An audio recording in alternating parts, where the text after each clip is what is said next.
tell us a little bit about how did it feel to be burnt out? Oh my gosh. So I had an aha moment, and I'm telling this story because I hope less people will have to hit rock bottom to actually figure this out. So I've always been a high achiever, and very early, I got a job as a travel agent of all things.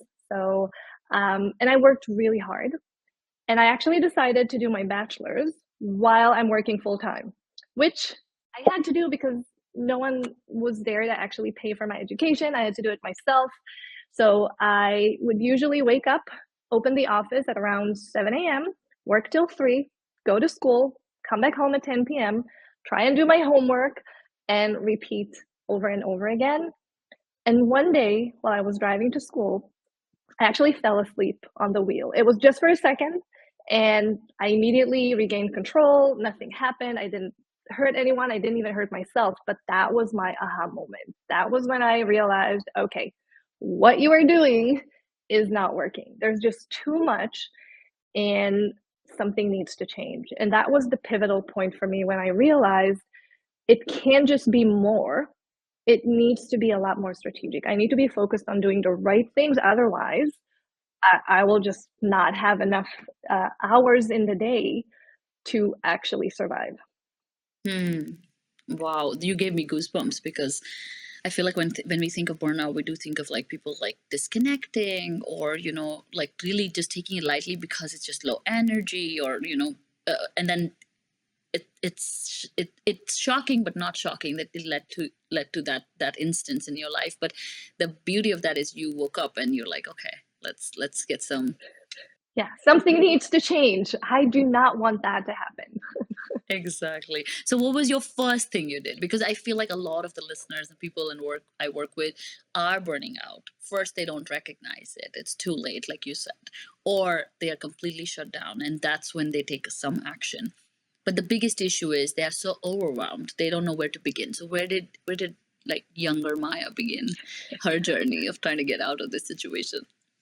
Well, I wish I could tell you I had a perfect plan, and the minute that this happened, I was like, here's what I need to do. Oh my gosh, no. I was brought up learning and thinking that I need to be the best. So I always gave 120% no matter what I am doing. And it was helpful, obviously, in growing my career, but it created that feeling of guilt that if I'm not working, if I'm not being productive, if I'm not actually doing something valuable, that I'm wasting my time. So for me, it wasn't just like one action, it wasn't just changing my calendar. It was actually working on my mindset and understanding that more isn't always better, and that I can actually have value in a more strategic way without having to try and kill myself in the process. But that took some time, some practice, a lot of discipline in setting boundaries because I loved my job. This wasn't about I hate this place or I hate what I'm doing. It was I'm doing way too much and I have to take a step back so that I actually take care of my health. Yeah, definitely. It's like I think you put it right. The high achievers actually enjoy what they do, and that's why they overdo it. Yeah. I mean, that was me. I know there are a lot of other reasons, but that is what happened to me. And it was a very hard change or shift to make mentally because when you grow up, 25, 28 years learning, do more, work hard, and you will be successful, it's very hard to detach that from your identity and actually be open to realizing there are other ways to add value. You don't have to kill yourself. You can still be very successful, even if you work a little bit less. And again, that was a process, but I'm very glad that I was able to go through it because it allowed me to keep growing without compromising on my own mental and apparently physical health. Yeah, yeah, definitely. So was it like a reassessment of values, or was it more of like talking to people? Like again, what were some methodologies that you implemented early on in your journey? So one of the things that really helped me, so this is kind of weird, but this is the type of coaching and teaching that I have. So I know a lot of people say don't compare yourself because, comparison is the thief of joy. I actually think that it's almost humanly impossible not to compare. So I try and find good comparisons. I try to find people who inspire me versus just make me jealous. So for me, I seek to find people who are still high achievers like me. They still wanted more, but they figured out how to do it without actually burning out. And I listen to a lot of podcasts and I watch YouTubes. And I think for me, it was finding that. I hate the word balance because it usually means either or. It was to find the right integration for me, what made sense for me, because I wanted to work hard. I did not want to just chill at 5 p.m. every day, but I needed to find a way to do it that was right for me. So I just looked for inspiration and I kind of told myself, if they can do it, I can do it. Now the question is how. And that was the part that I had to figure out. Yeah. And the beauty of your story is that not only did you get yourself out of the burnout, but you actually positioned yourself in a way that you were in the executive leadership position.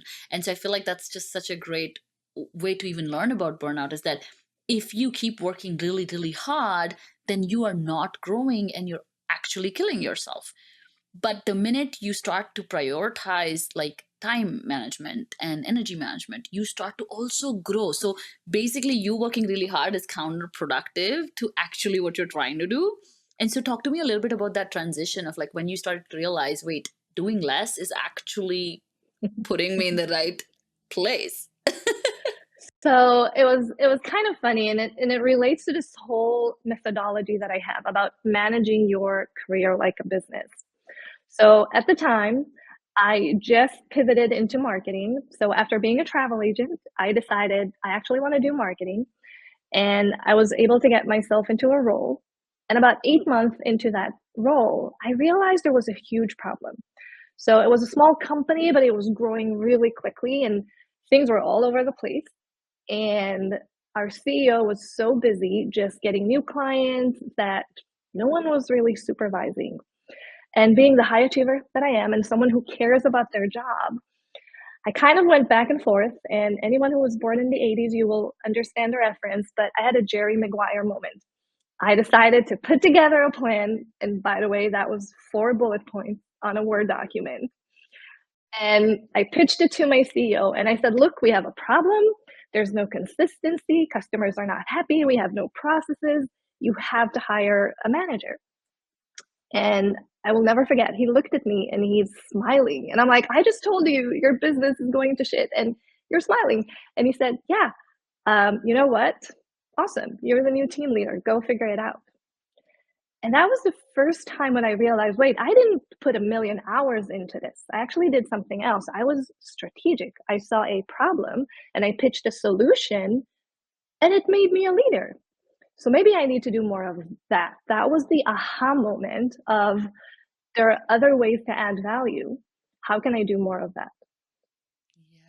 And I think very few people are asking that question, because when you are driven by quantity of your performance instead of quality of your performance, then the actions you take are so different, right? And then the result of those actions are really different too. So I feel like that shift is the hardest thing for professionals to do. So with your coaching and with the tools that you share, how do you shift that perspective in people, that now you become a problem solver, not just somebody who just checks the boxes and does the task. So what's the methodology behind it, if you don't mind sharing?